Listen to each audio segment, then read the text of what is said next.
നമസ്കാരം. Domestic logistic മാനേജ്മെന്റുമായി ബന്ധപ്പെട്ട് Indian മൈൻഡിന്റെ മറ്റൊരു എപ്പിസോഡിലോട്ട് സ്വാഗതം. സെക്കൻഡ് മൊഡ്യൂളിനെ കുറിച്ച് ഡിസ്കസ് ചെയ്യുന്ന ഈ ഒരു എപ്പിസോഡിൽ ഇന്ന് നമ്മൾ മനസ്സിലാക്കാൻ പോകുന്നത് വെഹിക്കിൾ ബോഡി ടൈപ്പുകളെ കുറിച്ചിട്ടാണ്. വെഹിക്കിൾ ബോഡി ടൈപ്പ് എന്ന് പറഞ്ഞു കഴിഞ്ഞാൽ ഓരോ വെഹിക്കിളിന്റെയും ബോഡി ടൈപ്പ് ഏത് തരത്തിൽ വേണമെന്ന് നിശ്ചയിക്കുന്നത് ആ വാഹനം ഏത് ഗുഡ്സ് ക്യാരി ചെയ്യുന്നു എന്നതിന്റെ അടിസ്ഥാനത്തിലാണ്.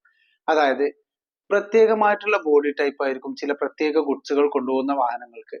സോ അത്തരത്തിൽ പ്രധാനപ്പെട്ട ബോഡി ടൈപ്പുകൾ ഏതൊക്കെ, അതിന്റെ അത്തരം ബോഡി ടൈപ്പ് ഉള്ള വാഹനങ്ങളിൽ കൊണ്ടുപോകുന്ന ഗുഡ്സിന്റെ നേച്ചറുകൾ ഏതൊക്കെ എന്നാണ് ഇന്നത്തെ ക്ലാസ്സിൽ നമ്മൾ മനസ്സിലാക്കാൻ പോകുന്നത്. ഇത്തരത്തിൽ ഒരു പ്രധാനപ്പെട്ട വെഹിക്കിൾ ബോഡി ടൈപ്പാണ് ഫ്ലാറ്റ് ബെഡ് ട്രക്സുകൾ. നിങ്ങൾക്കിപ്പോ സ്ക്രീനിൽ കാണാൻ കഴിയും, ആ വാഹനത്തിന്റെ രൂപം നിങ്ങൾക്ക് ഇപ്പൊ പിക്ചറൈസ് ചെയ്യാൻ പറ്റുന്നുണ്ടാവും. ഇത്തരം ട്രക്കുകളുടെ ലോഡ് ചെയ്യുന്ന, അതായത് ഗുഡ്സ് ലോഡ് ചെയ്യുന്ന ഏരിയ ഫ്ലാറ്റ് ആയിരിക്കും. അതിന്റെ പ്രധാനപ്പെട്ട കാരണമാണ് അതിന്റെ മീനിങ്ങിൽ പറയുന്നത്. അതായത് ഫോർ ഓവർ സൈസ്ഡ് ഗുഡ്സ്, വലിയ ഗുഡ്സുകൾ കൊണ്ടുപോകാനാണ് സാധാരണ രീതിയിൽ ഇത്തരം വാഹനങ്ങൾ ഉപയോഗിക്കുന്നത്. അൺഷേപ്ഡ് ആയിട്ടുള്ള വലിയ ഗുഡ്സുകൾ കൊണ്ടുപോകാൻ വേണ്ടിയിട്ട് ഉപയോഗിക്കുന്ന ഇത്തരം വാഹനങ്ങളുടെ ബോഡി ടൈപ്പിനെ നമ്മൾ വിളിക്കുന്നത് ഫ്ലാറ്റ് ബെഡ് ട്രക്കുകൾ എന്നാണ് എന്ത് ചെയ്യുന്നത്, അറിയപ്പെടുന്നത് ഇത്തരം വാഹനങ്ങളെ. മറ്റൊരു ബോഡി ടൈപ്പ് എന്ന് പറയുന്നത് ബോക്സ് ട്രക്കുകളാണ്. ഇപ്പൊ നിങ്ങൾക്ക് സ്ക്രീനിൽ കാണാവുന്നതാണ് ബോക്സ് ട്രക്കുകൾ. എൻക്ലോസ്ഡ് ബോഡി ടൈപ്പ് ഉള്ള ട്രക്കുകളാണ് ബോക്സ് ട്രക്കുകൾ എന്നറിയപ്പെടുന്നത്. അതായത് ഇതിന്റെ ബോഡി മൊത്തം കവർ ചെയ്തിട്ടുണ്ടാവും. സാധാരണയായിട്ട് ഇത്തരം ട്രക്കുകൾ നമ്മൾ ഉപയോഗിക്കുന്നത് ജനറൽ കാർഗോസ് കൊണ്ടുപോകാൻ വേണ്ടിയിട്ടാണ്. നമ്മുടെ പാഴ്സൽ കൊറിയർ ഐറ്റംസ്, ഈ ബോക്സുകളിൽ പാക്ക് ചെയ്ത ഐറ്റംസ് കൊണ്ടുപോകാനാണ് ഇത്തരം ട്രക്കുകൾ ഉപയോഗിക്കുന്നത്. സോ ഇത്തരം ട്രക്ക് ബോഡി വരുന്ന ട്രക്കുകളെ നമ്മൾ വിളിക്കുന്നത് ബോക്സ് ട്രക്കുകൾ എന്നാണ്. മറ്റൊന്ന് പറയുന്നത് റെഫ്രിജറേറ്റഡ് ട്രക്കുകൾ അഥവാ റീഫേഴ്സ്. നമ്മൾ കുറെ ഡിസ്കസ് ചെയ്ത ഒരു ടോപ്പിക്കാണ് റീഫേഴ്സുകളെ കുറിച്ച്. ടെമ്പറേച്ചർ കൺട്രോൾ ആവശ്യമുള്ള ഗുഡ്സ് ട്രാൻസ്പോർട്ട് ചെയ്യാൻ വേണ്ടിയിട്ടാണ് നമ്മൾ റീഫേഴ്സ് ഉപയോഗിക്കുന്നത്. അഥവാ പെട്ടെന്ന് കേടുപോകുന്ന പെരിഷബിൾ ഐറ്റംസ് ആയിട്ടുള്ള ഗുഡ്സുകൾ കൊണ്ടുപോകുന്നതിന് വേണ്ടിയിട്ട് നമ്മൾ യൂസ് ചെയ്യുന്നതാണ് റീഫേഴ്സ് അഥവാ റെഫ്രിജറേറ്റഡ് ട്രക്കുകൾ. അപ്പൊ ഇതിന്റെ ബോഡി ഒരു AC സെറ്റപ്പിലുള്ള ഒരു ബോഡി ആയിരിക്കും ഇതിന് യൂസ് ചെയ്തിട്ടുണ്ടായിരിക്കുക. ഇനി മറ്റൊരു ടൈപ്പ് വരുന്നതാണ് ടാങ്കർ ട്രക്കുകൾ. അറിയാം നമുക്ക് എല്ലാവർക്കും ടാങ്കർ ട്രക്ക് എന്തിനാ ഉപയോഗിക്കുക? ലിക്വിഡ് ഐറ്റംസ്, അതായത് വെള്ളം പോലുള്ള ലിക്വിഡ് ഐറ്റംസ് കൊണ്ടുപോകുന്നതിന് വേണ്ടിയിട്ട് പെട്രോൾ ആയിരിക്കാം, ഗ്യാസ് ആയിരിക്കാം, ഇത്തരത്തിലുള്ള ലിക്വിഡ് ഐറ്റംസിൽ സ്യൂട്ടബിൾ ആവുന്ന ഒരു ബോഡി ടൈപ്പാണ് ടാങ്കർ ട്രക്കിനുള്ളത്. അവസാനമായിട്ട് വരുന്നത് കർട്ടൻ സൈഡ് ട്രക്കുകളാണ്. കർട്ടൻ സൈഡ് ട്രക്കുകൾ എന്ന് പറഞ്ഞാൽ നമുക്ക് ചില ട്രക്കുകൾക്ക് ബാക്ക് ലോഡിങ്ങിന് പകരം സൈഡ് ലോഡിങ് എന്ന് പറഞ്ഞ സാധനങ്ങൾ സൈഡിൽ നിന്ന് കയറ്റുന്ന ഒരു രീതി ഉണ്ട്. നിങ്ങൾക്ക് ഇപ്പോൾ പിക്ചറിൽ കാണാവുന്നതാണ്.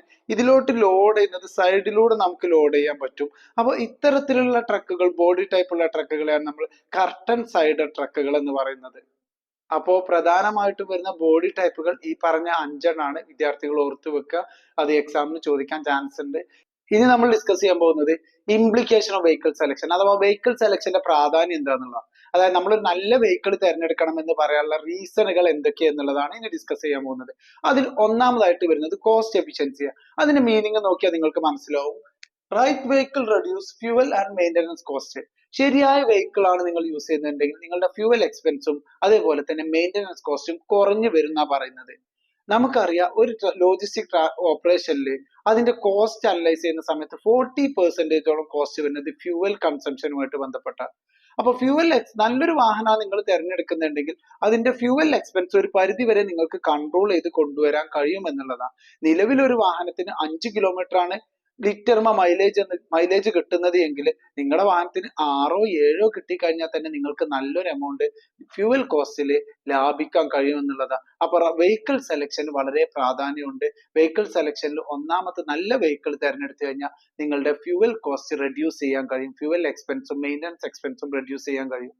മറ്റൊന്ന് പറയുന്നത് ടൈംലിനെസ് ആണ്. Suitable vehicle ensure on time delivery. നമ്മൾ ഡെലിവർ ചെയ്യേണ്ട പ്രോഡക്റ്റിന്റെ നേച്ചർ മനസ്സിലാക്കി അതിനനുസരിച്ച് ഒരു വാഹനമായിരിക്കണം തിരഞ്ഞെടുക്കേണ്ടത്. ഫോർ എക്സാമ്പിൾ നമ്മളടുത്ത് ഒരാൾ ഫുഡാണ് ഡെലിവർ ചെയ്യാൻ പറഞ്ഞിട്ടുള്ളത്, അത് ചെറിയ ക്വാണ്ടിറ്റി ഉള്ളൂ എന്നുണ്ടെങ്കിൽ നിങ്ങൾക്ക് ബൈക്ക് യൂസ് ചെയ്യാം. അതിന് പകരം നിങ്ങളൊരു കാർ അവിടെ അസൈൻ ചെയ്യുകയാണെങ്കിൽ ചിലപ്പോൾ ബ്ലോക്കിൽ പെട്ട് ഓൺ ടൈമിലോട്ട് ഈ ഒരു സാധനം, അതായത് കസ്റ്റമർ ആവശ്യപ്പെട്ട ടൈം വിൻഡോയിൽ നിങ്ങൾക്ക് ഡെലിവർ ചെയ്യാൻ ഒരു പക്ഷേ കഴിഞ്ഞോളണമെന്നില്ല. അപ്പോൾ നല്ല വെഹിക്കിൾ സെലക്ട് ചെയ്യുന്നത് നിങ്ങളുടെ ടൈംലിനെസ് എൻഷുർ ചെയ്യാൻ സഹായിക്കും. അടുത്തതായിട്ട് പറയുന്നത് cargo safety. Correct type vehicle ആണ് നിങ്ങൾ ചൂസ് ചെയ്യുന്നത് എന്നുണ്ടെങ്കിൽ നിങ്ങളുടെ കാർഗോ, അതായത് നിങ്ങൾ കൊണ്ടുപോകുന്ന ലോഡുകൾ, പ്രോഡക്റ്റുകൾ ഡാമേജ് ആവാതെ സുരക്ഷിതമായിട്ട് എത്തിക്കാൻ നിങ്ങൾക്ക് കഴിയും എന്നുള്ളതാണ്. മറ്റൊന്ന് പറയുന്നത് ഓപ്പറേഷണൽ ഫ്ലെക്സിബിലിറ്റി അഥവാ matching vehicle to load type improve service.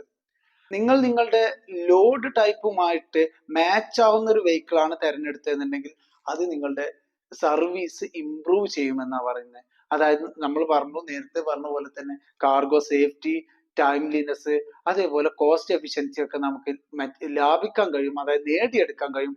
അതിന്റെ ഭാഗമായിട്ട് ഒരു ഓപ്പറേഷണൽ ഫ്ലെക്സിബിലിറ്റി, നമ്മുടെ സർവീസ് ഇംപ്രൂവ് ചെയ്യാനും ഇതിലൂടെ കഴിയുമെന്നാ പറയുന്നത്. മറ്റൊന്ന് വരുന്നത് എൻവയോൺമെന്റൽ ഇമ്പാക്ട്. നമ്മൾ ബിസിനസ് ചെയ്യുന്നത് സൊസൈറ്റിയിലാണ്, അതല്ലെങ്കിൽ എൻവയോൺമെന്റിലാണ്. ഒരു സസ്റ്റൈനബിൾ ബിസിനസ് പ്രാക്ടീസ് നമ്മൾ കാഴ്ചവെക്കണം. അതായത് നമ്മുടെ ബിസിനസ് സമൂഹത്തിലുള്ള എല്ലാവർക്കും പോസിറ്റീവായിട്ട് വരുന്ന രീതിയിലായിരിക്കണം നമ്മുടെ ബിസിനസ്സുമായിട്ട് മുന്നോട്ട് പോകേണ്ടത്. അപ്പൊ നമ്മൾ അതിൽ ചൂസ് ചെയ്യുന്ന വെഹിക്കിളിലും നമ്മൾ ഈ ഒരു മാന്യത കാണിക്കേണ്ടതുണ്ട്. അഥവാ എൻവയോൺമെന്റൽ ഇമ്പാക്ട് കൂടെ മനസ്സിലാക്കണം. കുറെ പഴയ, അതായത് ഔട്ട്ഡേറ്റഡ് ആയിട്ടുള്ള, കാർബൺ എമിഷൻ ഒരുപാടുള്ള വാഹനങ്ങളും ഫ്യൂവൽ ഒരുപാട് കൺസ്യൂം ചെയ്യുന്ന വാഹനങ്ങളും നമ്മൾ ഉപയോഗിക്കരുത്. കാരണം നമ്മൾ ഇതൊരു ബിസിനസ് ആയതുകൊണ്ട് തന്നെ ഇതിൽ നമ്മൾ ഫ്യൂവൽ ഒരുപാട് കൺസ്യൂം ചെയ്യുന്ന വാഹനം ഉപയോഗിച്ച് കഴിഞ്ഞാൽ അത് സൊസൈറ്റിയിൽ ഉണ്ടാക്കുന്ന ഇമ്പാക്ട്, ദീർഘകാല അടിസ്ഥാനത്തിൽ സൊസൈറ്റിയിൽ ഉണ്ടാക്കുന്ന ഇമ്പാക്ട് വലുതാ. കാരണം കാർബൺ എമിഷൻ കൂടും. അതെന്തുകൊണ്ട്? നമ്മുടെ ബിസിനസ് കാരണം. സോ അത്തരം ഇമ്പാക്ട് കൂടെ നിങ്ങളൊരു വെഹിക്കിൾ സെലക്ഷൻ നടത്തുന്ന സമയത്ത് കൺസിഡർ ചെയ്യേണ്ടതുണ്ട്. അതായത് നിങ്ങൾക്ക് വേണമെങ്കിൽ ഇലക്ട്രിക് വെഹിക്കിൾസ് ഈ ഒരു പർപ്പസിന് വേണ്ടിയിട്ട് ഉപയോഗിക്കാം. അത് അത്ര കണ്ട് കാർബൺ പൊല്യൂഷൻ ഉണ്ടാക്കുന്നില്ല എന്നതുകൊണ്ടാണ് ഇലക്ട്രിക് വെഹിക്കിൾസ് നമ്മൾ സജസ്റ്റ് ചെയ്യുന്നത്. ഓക്കെ, അപ്പൊ ഇത്രയാണ് ഈ ഒരു വീഡിയോയിൽ ഡിസ്കസ് ചെയ്യുന്നത്. അപ്പോൾ നിങ്ങൾക്ക് ഈ വീഡിയോ ഇഷ്ടപ്പെട്ടിട്ടുണ്ടെങ്കിൽ നിങ്ങൾ ലൈക്ക് ചെയ്യുക, നിങ്ങളുടെ അഭിപ്രായങ്ങൾ അറിയിക്കുക, അതുപോലെ തന്നെ നിങ്ങളുടെ ഫ്രണ്ട്സുമായിട്ട് ഇത് ഷെയർ ചെയ്യുക. നിങ്ങൾക്ക് ഇതിൽ ഏതെങ്കിലും ഒരു പാഠഭാഗങ്ങളിൽ ഡൗട്ട് ഉണ്ടെങ്കിൽ നിങ്ങൾക്ക് അത് താഴെ കമന്റ് ബോക്സിൽ രേഖപ്പെടുത്താവുന്നതാണ്. Okay, thank you.